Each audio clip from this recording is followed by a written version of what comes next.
الشيطان الرجيم بسم الله الرحمن الرحيم الذين يوفون بعهد الله ولا ينقضون الميثاق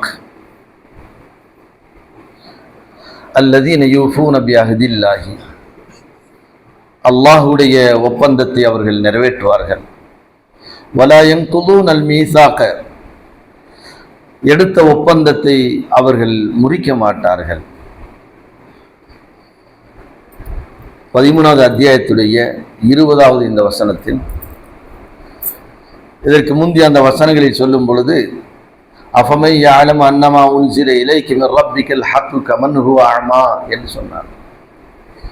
சத்தியத்தை விளங்கி இறைவனை அறிந்து வேதங்களை புரிந்து ஏற்றுக்கொண்ட ஒரு மனிதன் அவன் என்ன குருடனா என்று கேட்டான். கமன் ஹுவ அமா, வேதங்களை அறிந்து அதிலே சத்தியத்தை உணர்ந்து சொல்லப்பட்ட கருத்துக்கள் எல்லாம் அது அறிவியல் சம்பந்தமாக இருந்தாலும் சரி அல்லது வாழ்வியல் சம்பந்தமாக இருந்தாலும் சரி அனைத்து துறைகளுக்கும் அற்புதமான ஒரு விளக்கத்தை சொல்லக்கூடிய இந்த வேதத்தை அறிந்த ஒரு மனிதனும் அறியாத அதை எதிர்த்து நிற்கக்கூடிய ஒரு மனிதனும் சமமா? அவன் குருடனை போன்றவன். அல்லது ஏற்றுக்கொண்டவர்கள் குருடர்களா? அப்படித்தானே சிலர்கள் கூறுகின்றார்கள். யார் கடவுள் நம்பிக்கை இருக்கின்றது அவர்கள் எல்லாம் மூட நம்பிக்கையில் இருக்கின்றார்கள் என்று. அதை அல்லாஹ் கேட்கிறார், அவர்களெல்லாம் குருடர்கள், நீங்க மட்டும் பெரிய அறிவாளிகளா என்று கேட்டுவிட்டு, ஆனால் யார் சத்தியத்தை உணர்ந்து இந்த இறைவேதத்தை ஏற்றுக்கொண்டார்களோ அவர்களுக்கு உண்டான பண்புகளை பற்றி அல்லாஹ் இங்கு சொல்லும் பொழுது மிக அற்புதமான ஒரு பண்பை முதலிலே எடுத்து வைக்கின்றார். தொடர்ச்சியாக 3 பண்புகளை அல்லாஹ் சொல்கின்றார். இந்த இறை வேதத்தை ஏற்றுக்கொண்டவருடைய முதல் பண்பு என்ன தெரியுமா? எந்த உடன்படிக்கை எடுத்தாலும் அவர்கள் அந்த உடன்படிக்கையை முறிக்க மாட்டார்கள். உடன்படிக்கையை முறிக்க மாட்டார்கள். அல்லதீன யூஃபூன பிஅஹ்தில்லாஹி, அல்லாஹ்வுடைய அந்த ஒப்பந்தத்தை அவர்கள் நிறைவேற்றுவார்கள். இப்போ சாதாரணமாக நாம் எடுக்கின்ற ஒப்பந்தம் இருக்கின்றதே, ஒரு வாக்குறுதி, ஒருத்தருக்கு நாம் என்ன சொல்கின்றோம், ஒரு வாக்குறுதி கொடுக்கின்றோம், ஒரு ஒப்பந்தம் போடுகின்றார்கள், அதிலே கையெழுத்து போடுகின்றார்கள்.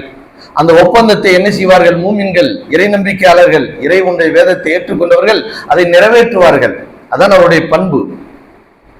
சிறிய விஷயத்திலிருந்து பெரிய விஷயம் வரைக்கும் அப்படித்தான்.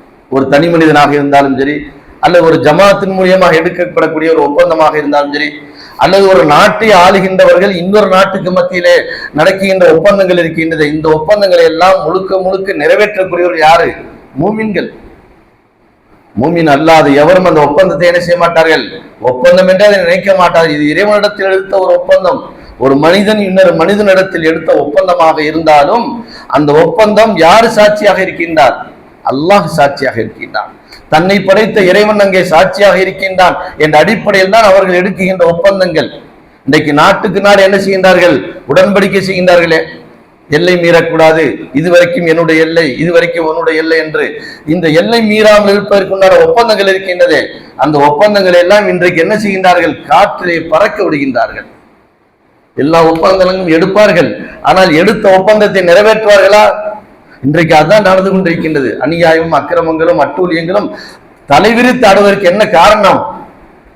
ஐநா சபைன்னு ஒன்று ஏற்படுத்தினாங்க. எதுக்கு ஏற்படுத்தினாங்க? 1947 ஐநா சபை ஏற்படுத்தப்படுகின்றது. 2ஆம் உலகப் போர் நடந்ததற்கு பின்பு.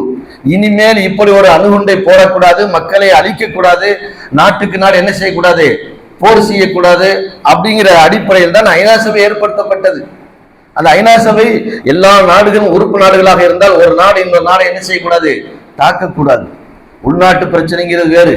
ஆனால் ஒரு நாடு இன்னொரு நாட்டை தாக்குவது என்று சொன்னால் அதுக்கு பல்வேறு விதமான ஒரு ரூல்ஸ்கள் இருக்கின்றது, சில சட்டத்திட்டங்கள் இருக்கின்றது. அதையெல்லாம் எல்லை மீறி இன்னைக்கு என்ன செய்யுது? சாதாரணமா ஈராக்ல என்ன செய்யுது, அங்க அணுகுண்டு வச்சிருக்கிறேன் ஒரு சின்ன செய்தியை சொல்லி யார் நுழைஞ்சா, ஐநா சபையின் மூலியமாக அந்த படைகள், அதுக்குன்னு நேட்டோ கொடின்னு வச்சிருக்கிறாங்க, அந்த படையை உள்ள நுழைஞ்சு. ஆனா ஏன் இஸ்ரேலுக்குள்ள நுழைய மாட்டேங்குது? எல்லோருக்கும் தெரிந்த விஷயம். இஸ்ரேல்ல என்ன இருக்குது? அணுகுண்டு இருக்குது. ஏன் நுழையல? அங்க இருக்கிற கேள்விப்பட்ட உடனே என்ன செய்தார்கள்? ஈராக்கில் நுழைந்தார்கள். யார் நுழைந்தா? அமெரிக்கா நுழையவில்லை. அமெரிக்காவில் இருக்கின்ற ஐநா சபை ஒட்டுமொத்த உலகத்துக்கு பொது சபையாக இருக்கின்றது. அந்த பொது சபை என்ன செய்கிறது? அதிகாரத்தை கையில் எடுக்குகின்றது. ஏன் அதே அதிகாரத்தை இஸ்ரேலுக்கு கையில் எடுக்கவில்லை? என்ன காரணம்? ஒப்பந்தங்கள் எல்லாம் அவர்களுக்கு சாதாரணமான விஷயங்கள். அது ஒரு பெரிய மேற்றே கிடையாது. இன்றைக்கு நாம் அதை கண்கூடாக பார்க்கின்றோம். என்னை அடிக்காத வரைக்கும் நான் அடிக்கவே மாட்டேன், என்னை வம்புக்கு இழுத்தால் நான் என்ன செய்வேன், அடிப்பேன். அப்படித்தான் இஸ்லாமிய போர்கள் எல்லாம் நடந்தது. அல்லாஹ்வுடைய தூதர் காலத்தில் நடந்த போர்கள் எல்லாம் எப்படி நடந்தது? எல்லாம் வாக்குக்கு மாறு செய்தார்கள். பனு குறைலா, பனு நுலைர் என்ற இந்த சமுதாயம் இருக்கின்றதே, அவர்களை கைபர் என்ற போர்க்களத்திலே சந்திக்கின்ற நிர்பந்தம் ஏன் ஏற்பட்டது? உஹது போரிலே அவர்கள் செய்த உடன்படிக்கையை மாற்றம் செய்தார்கள், உடன்படிக்கைக்கு எதிரி செய்தார்கள். கைபர் என்ன செய்தார்கள்? அவர்கள் எடுத்த உடன்படிக்கையை அந்த பனு குறைலா, பனு நுலைர் என்ற சமுதாயம் கிழித்து எறிந்தது, துரோகம் செய்தது.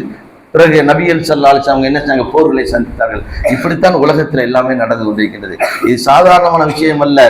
ஒரு மோமின், ஒரு இறை நம்பிக்கையாளன், வேதத்தை இறக்கப்பட்டு அந்த வேதத்தை இந்த சத்தியத்தை அறிந்த ஒரு மனிதன், அவன் எடுக்கின்ற ஒப்பந்தம் இருக்கின்றது, அது இறைவனிடத்தில் எடுத்த ஒப்பந்தத்திற்கு சமமாகும். ஆகையினால் யூஃபூன பி அஹ்தில்லாஹி, அல்லாஹ்வுடைய ஒப்பந்தத்தை அவர் என்ன செய்வார்கள்? நிறைவேற்றுவார்கள். வலா யன்குதுனல் மீசாக, எடுத்த ஒப்பந்தத்தை அவர் என்ன செய்ய மாட்டார்கள்? முறிக்க மாட்டார்கள். இது ஒரு மூமினுடைய பண்பு, முதலாவது பண்பு என்று அல்லாஹ் என்ன செய்கின்றான்? இந்த வசனத்திலே சொல்கின்றான். அடுத்த வசனத்திலே இன்ஷா அல்லாஹ் அடுத்த ஒரு 2 பண்புகளை அல்லாஹ் குறிப்பிடுகின்றான். சுப்ஹானக்கல்லாஹு வ பிஹம்திக.